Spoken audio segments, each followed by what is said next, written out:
প্রত্যেকটা রাশিফল ভিডিও দিয়ে আসলে আপনাদের সাথে আমার একটা সম্পর্ক শুরু হয়। আমি যখন বলি যে আপনাদের বিয়েতে সমস্যা হবে ওর টাকা পয়সা নিয়ে সমস্যায় পড়তে পারেন, so I am actually concerned about you, and আপনারা এটা ফিল করে আমাকে কমপ্লিমেন্ট করেছেন, আমাকে অনেক কমেন্টস করেছেন, মেসেজ পাঠিয়েছেন, so I am honoured and thank you. Additionally বলতে চাই, সেটা রাশিফল ভিডিওগুলো আসলে একটা জার্নি।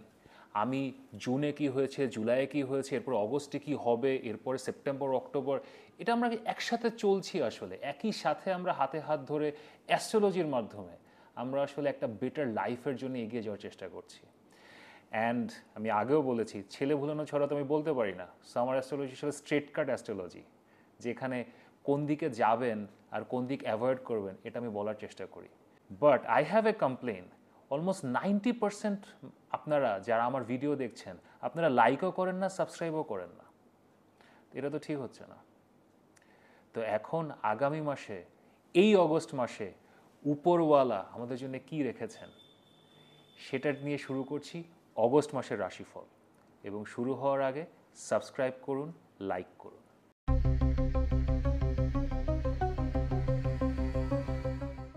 অ্যারিস পিপল, কেমন আছেন? আপনাদের আসলে এক বিচিত্র সময় চলছে, এবং এই মাসে বহুদিন পর আপনাদের মূল গ্রহ মঙ্গল, এটা আসলে সব কিছু ভেঙে চুরে আসলে বেরিয়ে এসছে। ভেঙে চুরে বেরিয়ে এতদিন কেতুর সাথে ছিল, ডেবিলিটেটেড ছিল কর্কট রাশিতে, কিন্তু এবার সব কিছু ভেঙে এটা কন্যা রাশিতে এসছে, আপনাদের ষষ্ঠ ঘরে এসছে। মঙ্গল ষষ্ঠ ঘরে আসলে কখনোই খুব একটা খারাপ প্লেসমেন্ট না। ষষ্ঠ ঘরে মঙ্গল, it's not a bad thing. Also আপনার লগ্ন লর্ড, আপনি নিজে ষষ্ঠ ঘরে গিয়েছেন, তো আপনি এখানে যে আসলে আপনার সমস্যা, প্রবলেমস, রোগবালাই, আপনার যে লোন আছে, টাকা পয়সার যে প্রবলেমগুলো আছে, আপনার শত্রু যারা আছে তাদের সাথে আপনি ফাইট করবেন, এবং ইন এ পাওয়ারফুল মোডে আপনি ফাইট করবেন, সবই ঠিক ছিল। কিন্তু একই সময়ে 12তম ঘরে বক্রী শনি, রেট্রো স্যাটার্ন বসে আছে। সো এইখানে আসলে একটা, এই জন্যই বললাম যে একটা বিচিত্র সময়, যে আপনি গত 5, 6, 7 মাস ধরে আপনার মনে হচ্ছিল যে আমার উপর একটা বোঝা আছে, আমি যেটা চাচ্ছি করতে পারছি না, ডিসিশন নিতে পারছি না, সামনে আগাতে পারছি না, somehow something is pulling me. এখন আপনি সেখান থেকে বের হয়েছেন, মানসিকভাবে আপনার মনে হয়েছে যে হ্যাঁ, আই এম ফিলিং ফ্রি, আমি আসলে ডিসিশন নিতে পারছি। কিন্তু ঠিক উল্টা দিকে, আপনার ওই মঙ্গলের উল্টা দিকে 12তম ঘরে রেট্রো শনি।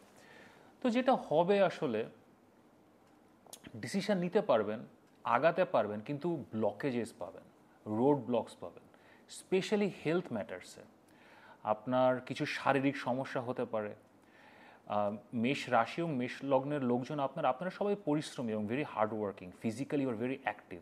এখন দেখবেন মানে অ্যাক্টিভ থাকতে চাচ্ছেন, অনেক সময় পারছেনও, কিন্তু একটু শারীরিকভাবে হয়তো ব্যথা পাচ্ছেন, অথবা একটু একটা স্লোনেস, একটা লেজিনেস আসছে। তো এটা নিয়ে আসলে খুব বেশি কনসার্ন হওয়ার দরকার নেই, কারণ আপনার আগে যে সিচুয়েশনগুলো ছিল, কেতুর সাথে মঙ্গল বসেছিল আর কর্কট রাশিতে ছিল, তার থেকে এটা অনেক better situation. So take it easy.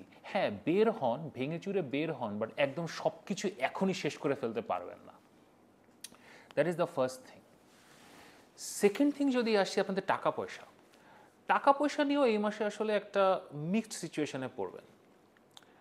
এখন আপনাদের 11তম ঘরের লর্ড শনি, 11তম ঘর হচ্ছে আপনাদের ইনকামিং গেইনস, যে টাকাটা আসছে, সেই শনি এখন 12তম ঘরে এটা রেট্রো যাচ্ছে। তো টাকা পয়সা আটকে যাওয়ার, এটা আমি আপনাদের রেট্রো ভিডিওতেও বলেছি যে একটু টাকা আটকে যাওয়া, স্টাক হওয়ার, অথবা কিছু টাকা পয়সা লস হওয়ার কিছু সম্ভাবনা আছে। অ্যান্ড অ্যাডিশনালি আপনাদের আরেকটা টাকা পয়সার গ্রহ, দ্বিতীয় ঘরের লর্ড শুক্র, যে গত মাসে তার নিজের ঘরে, দ্বিতীয় ঘরে ছিল। সো আপনারা ফিনান্সিয়ালি গেইন করেছেন ডেফিনেটলি। কমেন্টে জানান যে কত টাকা পেলেন। এই মাসে সে দ্বিতীয় ঘর থেকে বের হয়ে আপনাদের তৃতীয় ঘরে ঢুকবে। শুক্র যখনই তৃতীয় ঘরে যায়, শুক্র is a very creative planet, এবং থার্ড ঘর হচ্ছে আমাদের কমিউনিকেশনের ঘর, আমাদের এফার্টসের ঘর। সো আপনার কমিউনিকেশন এফার্টস, নতুন যে কাজকর্মগুলো করবেন, সোশ্যাল মিডিয়া, সবখানে আসলে একটা ক্রিয়েটিভ বিউটি, এরকম কিছু আসে। And Venus in the third house is not a bad placement, but সৃষ্টিকর্তা এমন এমন সিচুয়েশনে আমাদেরকে ফেলেন। এই তৃতীয় ঘরে এখন আসলে বৃহস্পতি বসে আছে, এবং শুক্র এবং বৃহস্পতিদের আর্চ এনিমিস। সো আপনি আপনার টাকা পয়সার জন্য হয়তো কিছু ক্রিয়েটিভ, কিছু খুবই সফিস্টিকেটেড বিউটিফুল কিছু টেকনিক অথবা কিছু এফোর্টস দেওয়ার চেষ্টা করবেন। হয়তো আপনি ব্যবসায় আছেন, চাকরিতে আছেন, so you will try to bring some kind of artistic endeavour এই কাজগুলোর মধ্যে। কিন্তু ওইখানে আবার যেহেতু বৃহস্পতি বসে আছে, শুক্র এবং বৃহস্পতি যখনই একসাথে থাকে দুইটা প্ল্যানেটই আসলে ক্ষতিগ্রস্ত হয়। বৃহস্পতি থার্ড হাউসে আপনাকে যেই একটা এনার্জি দিচ্ছিল আপনার এফোর্টসে, সেটাও একটু দেখবেন একটু কমে যাচ্ছে। অন্যদিকে শুক্র থার্ড হাউসে এসে ও একটু সাফোকেটেড ফিল করতে পারে। সো ইন জেনারেল এই মাসটা, অগস্ট মাসটা আসলে টাকা পয়সার জন্যে আপনার যা আছে সেটাকে সেভ করেন এবং নতুন কিছু শুরু করার চেষ্টা করতে পারেন, কিন্তু খুবই ওয়েল প্ল্যান্ড এবং একটা স্লো নেচারে করতে হবে। মানে don't try to run ahead, মানে খুব বেশি এক্ষুনি শেষ করে ফেলতে হবে, এক্ষুনি করে ফেলতে হবে, এই মোডে যেন না। অ্যান্ড ওই বকরি শনি তো আছেই 12তম ঘরে। বাট যদি বিদেশ থেকে টাকা পয়সা আসার কোনো সিচুয়েশন থাকে, হতে পারে না যে আপনি আসলে ফ্রিল্যান্সিং করেন, বিদেশের সাথে আপনার ব্যবসা বাণিজ্য আছে, ওটার জন্য এটা খারাপ প্লেসমেন্ট না, ভালো।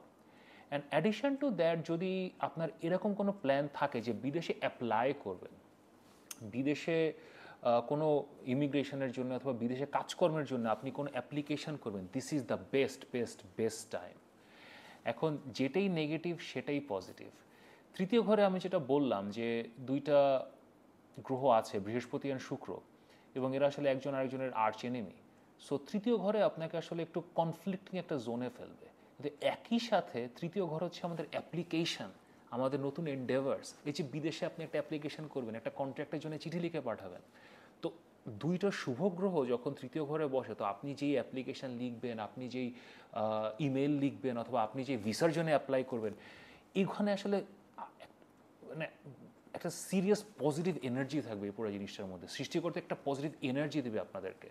সো এই সেক্টরে আসলে বিদেশে যাওয়ার জন্য অথবা বিদেশ থেকে কাজকর্মের জন্য this is actually will B a very good time.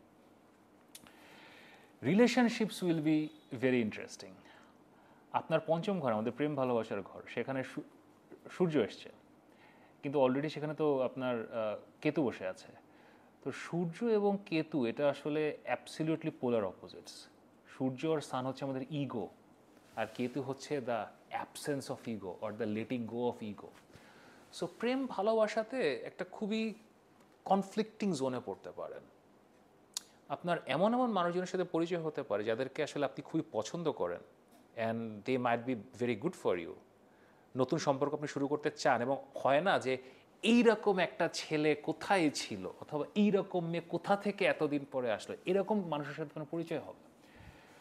But ওই যে কেতু আছে না, সো আপনাকে আসলে একটা ব্যাকসিট নিতে হবে, আপনাকে আসলে একটু সাবমিসিভ হতে হবে।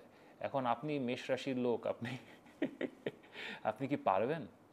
That is the challenge. এবং বিয়ে শাদী তো আপনার আপনার ওয়াইফ, আপনার হাজব্যান্ড, তার সাথে আপনাকে আসলে একটু সাবমিসিভ, একটু একটু ব্যাকওয়ার্ড স্টেপ নিতে হবে। আর্গুমেন্টে জড়িয়ে না, আর্গুমেন্টে জড়িয়ে আসলে এখান থেকে কিছু বের করতে পারবেন না। In general August is a transformative month for you. এই মার্সের যে একটা প্রবলেমেটিক ল্যাথার্জিক একটা মোড ছিল, সেখান থেকে আপনারা এখন বের হয়েছেন, কিন্তু স্টিল ওই শনির সামনে এসে পড়েছেন। সো আসলে এফার্ট করতে হবে, অনেক পরিশ্রম করতে হবে, এবং এই এফার্ট এবং পরিশ্রমের রেজাল্ট যে এখনই পাবেন তা না। এবং এফার্ট এবং পরিশ্রম করার সময় এটা মাথায় রাখতে হবে যে শারীরিক সুস্থতা, ইন জেনারেল হেলথের টেক কেয়ার করা। But keep at it, effort then, পরিশ্রম করেন, কারণ যত বেশি পরিশ্রম করবেন, যত বেশি এফার্ট দিবেন, তত আপনার আগামী দিনে আসলে যখন মার্স আপনার সপ্তম ঘরে আসবে, অষ্টম ঘরে আসবে, সামনের দিকে যাবে, তখন আসলে আপনার অপশানগুলো খুলে যাবে। So best of luck Aries people, very interesting month ahead. আর প্রেম করলে বউয়ের কথা অথবা গার্লফ্রেন্ডের কথা অথবা বয়ফ্রেন্ডের কথা মাথা পেতে শোনেন, নিজে থেকে কিছু বলতে চান না, বিপদে পড়বেন।